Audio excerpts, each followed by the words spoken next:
Why are some people rich while others remain poor? It's a question that has fascinated humanity for centuries. Today, we're diving into this powerful topic, not just to understand it, but to learn English through it, using scenes from inspiring movies. Hey there, and at WordCraft English, our mission is helping you learn real English through real life. If you want to improve your English, this is the channel for you. Hit subscribe so you don't miss out on any of our new videos. Let's get started. To achieve success, some are born with advantages, while others have none. This scene is from The Pursuit of Happyness, a movie based on a true story about a single father and his young son struggling to make it in America. Will Smith played the main character. In this clip, he finally lands a job as an intern after many unsuccessful attempts. But being an intern means he won't get paid for his work. However, the catch is that if he works hard and performs well during the 6 months as an unpaid intern, he'll be offered a full-time position. The film explores themes of perseverance, hope, and the pursuit of happiness even in the face of financial struggles. Now let's focus on the dialogue. Chris Gardner says, "You know how you're supposed to pull yourself up by your bootstraps? That's some next-level BS.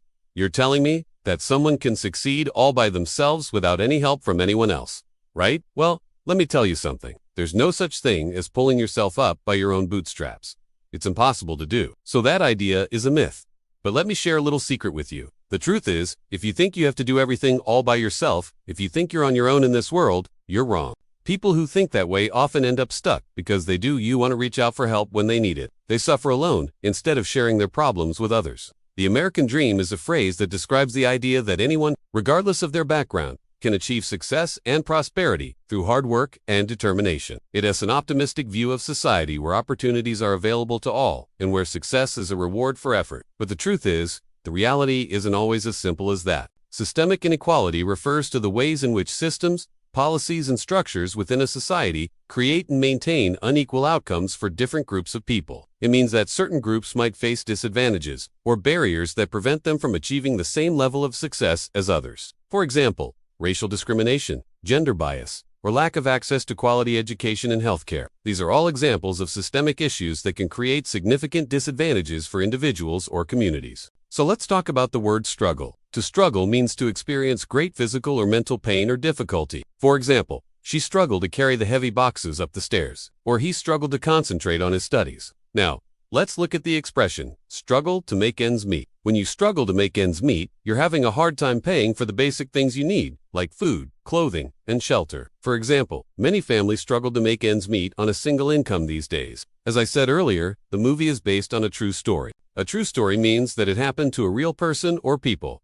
It wasn't made up or imagined, and the character in the movie is based on a real person. For example, you could say the character of Ellen Ripley in the Alien movies is based on the real-life experiences of a female engineer named Margaret Atwood. In some countries, there are programs or schemes to help people who are very poor. For example, in the United States, there's something called welfare, but many people think the program is unfair. That's why some people say handouts don't work. Handouts are things like money or food that you receive for free. So if someone says handouts don't work, they think people would rather get jobs and earn money than receive free stuff. Some people think if you help poor people, you make them lazy and discourage them from working hard. For example, if you give a homeless person $20, maybe they'll spend that money on drugs instead of trying to find a job or get off the streets. So some people believe providing assistance to those in need can actually make people too dependent on help and less motivated to improve their situation. This point of view argues that giving handouts doesn't address the root causes of poverty and can create a culture of dependency rather than encouraging self-sufficiency and personal responsibility. Another argument against handouts is that they can create a sense of entitlement among some individuals, who may come to expect ongoing financial support without actively working towards self. It is important to consider both sides of this debate and examine the effectiveness and potential drawbacks of different approaches to helping those experiencing poverty. If you work hard and take responsibility for yourself, you can succeed. No matter what kind of situation you start out in, you can achieve your goals with dedication and effort. That's the message of this scene from the movie Slumdog Millionaire. The young protagonist, Jamal, grew up in extreme poverty in the slums of India. He had to fight for survival every day. Despite his difficult circumstances, Jamal never gave up on his dreams. He pursued his goals with determination, facing challenges and obstacles along the way. His story shows that no matter how humble your beginnings are, with hard work and determination, you can achieve success and change your life. A lot of people say money doesn't buy happiness, but the truth is, sometimes it does. If you've got enough cash, you can solve many problems, like not worrying about putting food on the table or having a roof over your head. But it's also true that money can't buy everything,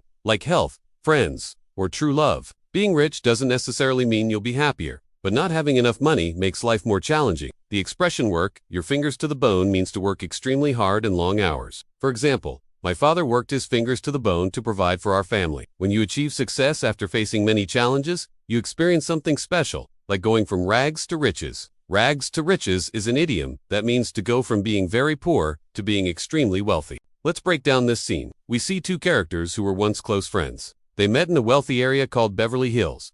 One of them was poor and wore old clothes, while the other one looked rich. The poor man told his friend that he used to wear expensive clothes and shoes, hinting that he had lost his wealth and status. He mentioned that they had a falling out and lost touch when he was rich, but now that he's poor, his friend seems distant and doesn't recognize him anymore. It's a sad situation that shows how sometimes people only value your friendship when you're rich. The word wealthy means rich. For example, she grew up in a wealthy family with lots of money and privilege. The verb to flaunt means to show off wealth or success in a way that is intended to impress or attract attention. For example, he likes to flaunt his expensive watch to show off his wealth. The expression to fall out with somebody means to have a disagreement or to become enemies. I fell out with my best friend over a misunderstanding. The expression born with a silver spoon is an idiom.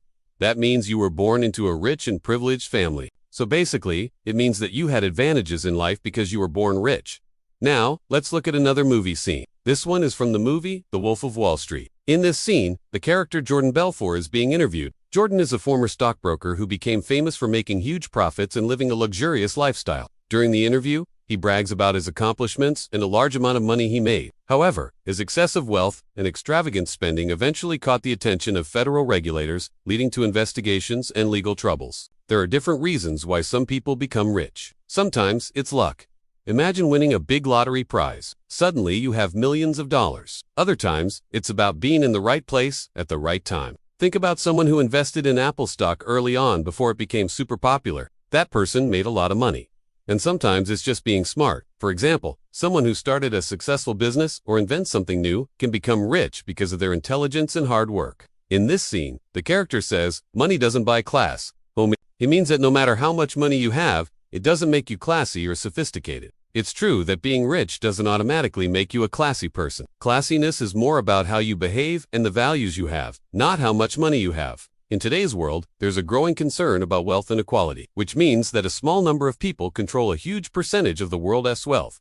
While a majority of the population struggles with financial challenges, some people believe that money doesn't buy happiness, but others argue that having enough money to meet your needs and enjoy your life can definitely contribute to happiness. Everyone has different opinions on this topic. Some people think it's okay for some people to be really rich, while others are poor. They believe that if you work hard, you can become successful. On the other hand, some people think that having extreme wealth and poverty in a society is unfair, and that everyone deserves a chance to have a decent life. One thing we can all agree on is that talking about money can be awkward. But if you want to become financially successful, you need to feel comfortable discussing money. A few years ago, I watched the movie Parasite. It's a great movie that shows how rich and poor people live in South Korea. The movie talks about how rich people sometimes don't understand how poor people live. We should also talk about the expression born into money, which means to be born into a wealthy family. Basically, it means you had advantages in life because you were born rich. And remember, you're not alone in this journey. There is a whole community of learners and real-life enthusiasts. Just like you're ready to explore the world with you? Check out our other videos and start your English learning adventure. See you soon.